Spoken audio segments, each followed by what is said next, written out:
Hey everyone, welcome back to my channel. आज की video में हम ऑर्गेनाइजिंग के टॉप 10 एमसीक्यू प्रैक्टिस करने वाले हैं, वो भी 10 मिनट्स में with proper explanation. First question है, which function of management translates plan into action? कौन सा मैनेजमेंट फंक्शन है जो प्लान्स को एक्शन में कन्वर्ट करता है? Controlling, planning, directing, organising. बहुत इजी क्वेश्चन है। सबसे पहला जो मैनेजमेंट का फंक्शन होता है, प्राइमरी फंक्शन होता है, वो है प्लानिंग। उसके बाद आता है ऑर्गेनाइजिंग। ऑर्गेनाइजिंग क्या करता है? प्लान्स को एक्शन में कन्वर्ट करने का काम करता है। ऑर्गेनाइजिंग एक फ्रेमवर्क तैयार करता है। ये एक ब्लूप्रिंट है जिसमें हम सारी रिसोर्सेज अरेंज करते हैं। Human resource, physical resource, material resource, सबको अरेंज करते हैं, ड्यूटीज असाइन करते हैं सबकी। सेकेंड क्वेश्चन है, organising leads to the creation of business process, organisation structure, organisation chart, controlling system. इसका सही आंसर क्या होगा? बहुत इजी है। Organising leads to the creation ऑफ ऑर्गेनाइजेशन स्ट्रक्चर। ऑर्गेनाइजिंग में हम क्या करते हैं? एक ऑर्गेनाइजेशन स्ट्रक्चर तैयार करते हैं जिसमें हम सारी रिसोर्सेज को अरेंज करते हैं। नेक्स्ट क्वेश्चन है, the process of grouping similar activities into departments is called? Delegation, departmentalisation, decentralisation, coordination. ये क्वेश्चन है वो ऑर्गेनाइजिंग की प्रोसेस से पूछा गया है। इसमें एक ऑर्गेनाइजिंग की जो प्रोसेस है उसमें एक स्टेप आती है जिसमें सिमिलर एक्टिविटीज़ को एक डिपार्टमेंट में डाला जाता है या फिर एक ग्रुप में डाला जाता है। इसका सही आंसर है डिपार्टमेंटलाइजेशन। अब हम ऑर्गेनाइजिंग की प्रोसेस से समझ लेते हैं। ऑर्गेनाइजिंग की प्रोसेस में टोटल 4 स्टेप्स होती है। पहली स्टेप है identification and division of work, दूसरी स्टेप है डिपार्टमेंटलाइजेशन, तीसरी है assignment of duties and last है establishing authority and reporting relationship. सबसे पहली जो स्टेप है उसमें हम वर्क को आइडेंटिफाई करते हैं और डिवाइड करते हैं। सेकेंड वाली स्टेप है डिपार्टमेंटलाइजेशन। हम सिमिलर टाइप ऑफ एक्टिविटीज़ को एक ग्रुप में डाल देते हैं या फिर हम बोल सकते हैं एक डिपार्टमेंट में। तो एक ग्रुप में या एक डिपार्टमेंट में सिमिलर टाइप ऑफ एक्टिविटीज़ ही होती है, मतलब सिमिलर टाइप ऑफ वर्क होता है। और डिपार्टमेंटलाइजेशन की मदद से एम्प्लॉयज़ का फोकस इम्प्रूव होता है क्योंकि उस डिपार्टमेंट में सेम टाइप ऑफ वर्क होता है और उनके कोई कन्फ्यूजन भी नहीं होती। थर्ड है असाइनमेंट ऑफ ड्यूटीज़। अब हम सबकी ड्यूटीज़ असाइन करते हैं, उनका क्या इंटरेस्ट है, उनकी क्या स्किल्स है, उनके पास क्या नॉलेज है, उस हिसाब से सबको हम टास्क असाइन कर देते हैं कि आपको क्या क्या करना है। फोर्थ है establishing authority and reporting relationship. इस स्टेप में हम सबके रोल्स डिसाइड करते हैं, सबकी रिस्पॉन्सिबिलिटी डिसाइड करते हैं, किसे किसको रिपोर्ट करना है और कौन किसका इंचार्ज होगा, ये हम लास्ट स्टेप में डिसाइड करते हैं। नेक्स्ट क्वेश्चन है, assigning specific duties to individuals and placing them in departments according to their skill is known as. अभी मैंने समझाया प्रोसेस ऑफ ऑर्गेनाइजिंग में, तो इसका सही आंसर क्या है, जल्दी बताओ।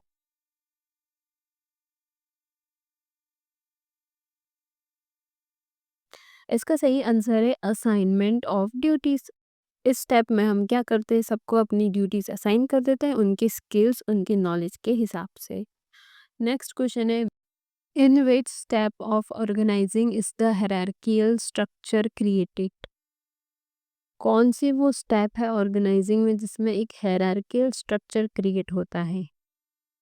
मतलब कौन किसे रिपोर्ट कर रहा है या कौन किसके अंडर काम कर रहा है, ये सब डिसाइड होता है उस स्टेप में। तो इसका सही आंसर क्या होगा? इसका सही आंसर है B, establishing authority relationship. Next question है, which of the following is not a step in the process of organising? Organising की जो प्रोसेस है उनमें से कौन सा ये ऑप्शन है जिसमें एक स्टेप नहीं आती है? अभी हमने पढ़ा जस्ट ऑर्गेनाइजिंग की प्रोसेस, तो इसका सही आंसर है डायरेक्टिंग एम्प्लॉयज़। क्योंकि डिपार्टमेंटलाइजेशन ऑर्गेनाइजिंग की प्रोसेस में स्टेप है, असाइनमेंट ऑफ ड्यूटीज़ है और आइडेंटिफिकेशन ऑफ वर्क है, लेकिन डायरेक्टिंग एम्प्लॉयज़ नहीं है। नेक्स्ट क्वेश्चन है, which function of management helps in avoiding duplication of work and minimising wastage of resources? कौन सा ऐसा मैनेजमेंट का फंक्शन है जिसमें किसी भी काम का डुप्लीकेशन नहीं होता, और रिसोर्सेज का वेस्टेज भी नहीं होता। क्या प्लानिंग में होता है? प्लानिंग में तो सिर्फ हम प्लान्स प्रिपेयर करते हैं। क्या स्टाफिंग में होता है? स्टाफिंग में तो हम सिलेक्ट करते हैं ना एम्प्लॉयज़ को। डायरेक्टिंग में तो हम डायरेक्ट करते हैं, लेकिन ऑर्गेनाइजिंग में हम ये सब करते हैं। हम human resource, material resource, physical resource को प्रॉपर्ली अरेंज करते हैं और इस तरीके से एक स्ट्रक्चर तैयार करते हैं जिसमें हमारी रिसोर्सेज का वेस्टेज ना हो, मिनिमम वेस्टेज हो और मैक्सिमम यूटिलाइजेशन हो। तो इसका सही आंसर है ऑर्गेनाइजिंग। नेक्स्ट क्वेश्चन है, which of the following is an advantage of specialisation resulting from effective organising? क्या आप सबको पता है स्पेशलाइजेशन क्या होता है? अगर नहीं पता तो मेरी प्रीवियस वीडियो में जाके देख लेना, समझ लेना। मैंने बहुत अच्छे से समझाया, लेकिन फिर भी मैं शॉर्ट में बता देती हूँ। स्पेशलाइजेशन मतलब जब एक एम्प्लॉय एक ही काम को लगातार करता है, बार बार करता है, तो वो उसमें एक्सपर्ट बन जाता है, वो एफिशिएंट हो जाता है और उस काम को पहले जिस टाइम में कंप्लीट करता था उससे भी कम टाइम में उस काम को वो कंप्लीट कर लेता है। तो अब पता लगाओ कि इनमें से सही ऑप्शन क्या है, अब तो आप इजीली पता लगा सकते हो।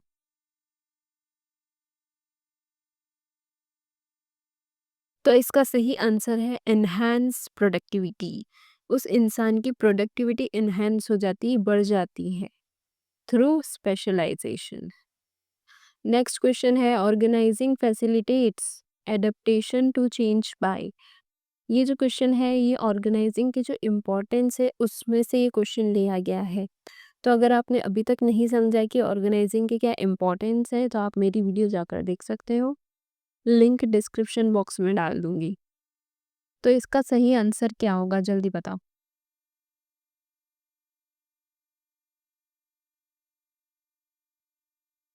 इसका सही आंसर है allowing modification in organisational structure.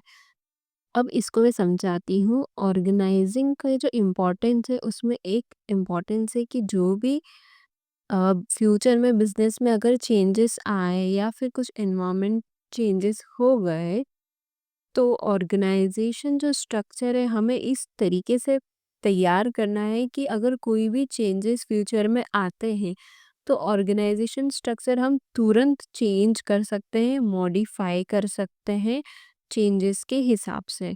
तो इस तरीके से एक ऑर्गेनाइजेशन स्ट्रक्चर रेडी करना चाहिए जिसमें फ्यूचर में अगर कोई भी चेंजेस हो तो उसमें हम इजीली अडॉप्ट कर सकें, मतलब फ्लेक्सिबल होना चाहिए और तुरंत रिस्पॉन्सिबिलिटी और जो भी ड्यूटीज़ है उसको हम इंटरचेंज कर सकें। उस तरीके से एक ऑर्गेनाइजेशन स्ट्रक्चर होना चाहिए।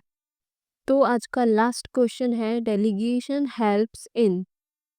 डेलीगेशन क्या होता है? अगर आपको नहीं पता तो मेरी वीडियो जाकर देख सकते हो, मैंने समझाया है डेलीगेशन क्या होता है। तो अब इस क्वेश्चन का आंसर दो फटाफट।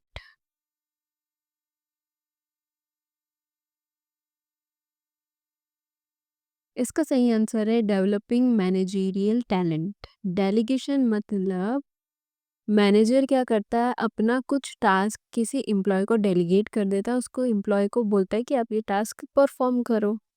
तो जब मैं एम्प्लॉय उस टास्क को परफॉर्म करता है तो उसका टैलेंट, उसकी स्किल्स, उसकी नॉलेज बढ़ती है, क्योंकि वो टास्क एकदम अलग है जो वो रेगुलरली करता है उससे बहुत अलग है।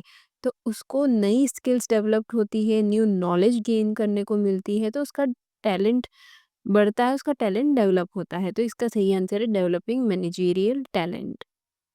ये पार्ट 1 था एमसीक्यूज का, अब पार्ट 2 भी आने वाला है, क्योंकि इस वीडियो में हमने सिर्फ ऑर्गेनाइजिंग का कंसेप्ट, उसके इम्पोर्टेंस, उसकी प्रोसेस, इस पर ही एमसीक्यू प्रैक्टिस करी है। नेक्स्ट वीडियो में हम अगले ऑर्गेनाइजिंग चैप्टर के जो टॉपिक्स है उस पर एमसीक्यू प्रैक्टिस करेंगे। Thank you so much for watching my video, और सारे आंसर कमेंट बॉक्स में ज़रूर करना, और वीडियो कैसी लगी कमेंट बॉक्स में बताना। Like share and subscribe my channel.